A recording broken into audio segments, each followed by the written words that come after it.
Derik Cavignano is an award-winning author who writes character-driven stories in a variety of genres, including horror and dark crime thrillers. A native of Boston, Derik now resides in Florida with his wife, two children, and an angry cat who won't stop fighting him. We feel your pain, Derik. If you could see, I have all kinds of war wounds from cats. Awards for his novels include the National Indie Excellence Awards, the Best Book Awards, the American Fiction Awards, the Silver Falcon Award, and the BestThrillers.com Book Awards. A film based on Derik's novel, The Art of Dying, is currently in development. So Derik will be reading from The Bearing Point, and I will put his information in the chat for everyone. Go ahead and take it away, Derik. All right. No, thank you for that introduction. So I'm going to read from The Burying Point, which is an occult crime thriller about a missing girl with bloodlines tracing back to the Salem witch trials. She becomes the perfect prize for a demonic cult operating on the fringes of Salem's witchcraft underground. So this is the second book in the series. It can be read as a standalone because it's a brand new case.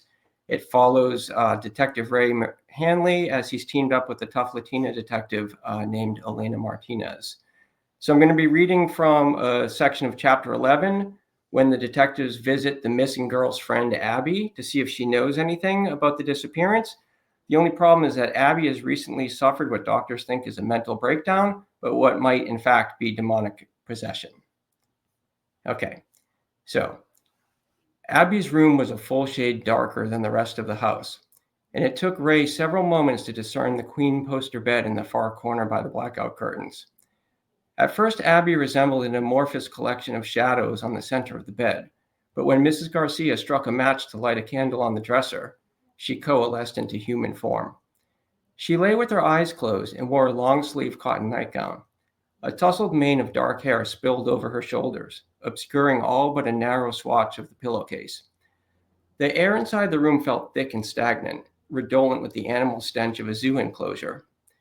Ray wrinkled his nose and cleared his throat, wondering how in the hell a teenage girl could smell so bad. He glanced over his shoulder at Mrs. Garcia, who stood near the door with her face drawn in concern. He directed his gaze toward the bed, and for the first time noticed the restraints that secured Abby's arms to the frame. The white nylon straps camouflaged against the linen comforter. He nudged Detective Martinez in the shoulder and gestured to the restraints, but she nodded as if she'd already seen them. Abby's nostrils flared as Ray and Martinez approached the bed, her body thrashing under the sheets as if tormented by a nightmare from which she couldn't awaken. A floorboard creaked underfoot, and Abby's eyes snapped open, her lips curled into a snarl. Ray held up his badge. "Abby, we'd like to ask you a few questions." Her eyes were mostly pupil, and they blazed with a furious energy, like a cornered beast ready to strike. A growl emanated from her chest, deep, resonant, and ominous, like the grinding of rocks. She sat up to the full extent allowed by the restraints and regarded them with a leering grin. The air closest to the bed felt different, as if an Arctic blast had flooded the room with a swarm of charged particles. It prickled Ray's skin with goose flesh and coaxed every hair on his arms and neck to stand on end. Abby uttered a throaty chuckle, a gravelly sound more animal than human. Mrs. Garcia made a sign of the cross and reached for a crucifix dangling from her necklace.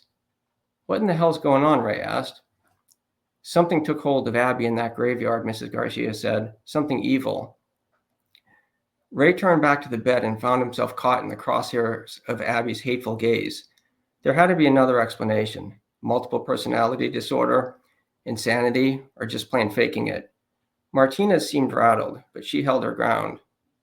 "What happened, Abby?" Ray asked. "Did someone do this to you?"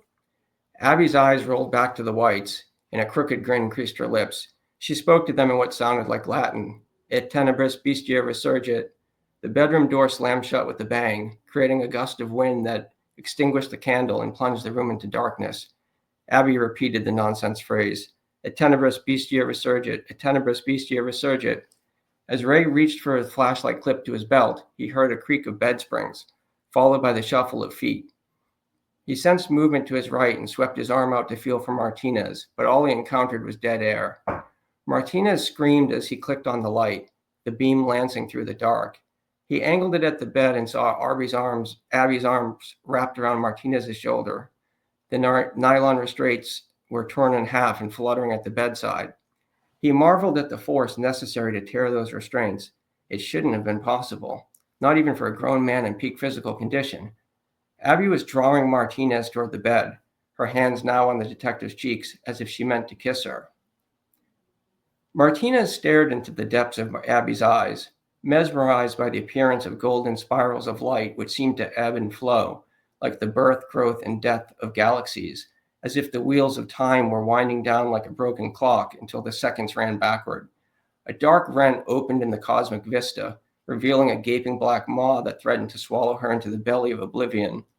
In a distant world, Martinez felt herself mimicking Abby's movements, her lips parting to receive the dark seed of creation. But the exchange was disrupted by a rough pair of hands yanking her backward, and her jaw snapped shut with an audible click. A flood of images flickered before her eyes, like the clattering of an old movie reel's labored revolution, a movement like the hub, the spoke, the wheel of infinity. Martinez watched Abby's hand slip away as Ray drew her backward. His flashlight fell to the ground and reflected off the ceiling.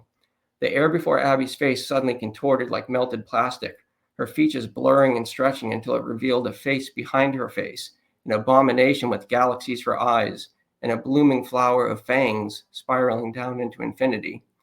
A wooden crucifix spun against the wall, etching unholy spirographs into the paint. A jet of vomit streamed out of Abby's mouth and splattered against Martinez's cheek, hot, sticky, and teeming with wriggling black insects. Martinez stumbled back and screamed, clawing at her hair and stomping on the insects squirming over her feet. Ray steadied her with an arm across her back, and she leaned against him. "Let's get you cleaned up," he said. She realized from his tone that he hadn't seen the insects, nor what lived behind Abby's face. She touched her cheek and examined the bile glistening on her fingertips, but no longer saw any bugs. Because there were never any there, she thought.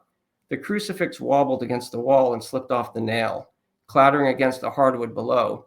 The spirographs it had traced into the paint bore the unsettling likeness of a horned beast. "Do you see that?" Martinez asked, pointing to the image. Ray clenched his jaw and nodded. And I'll stop there.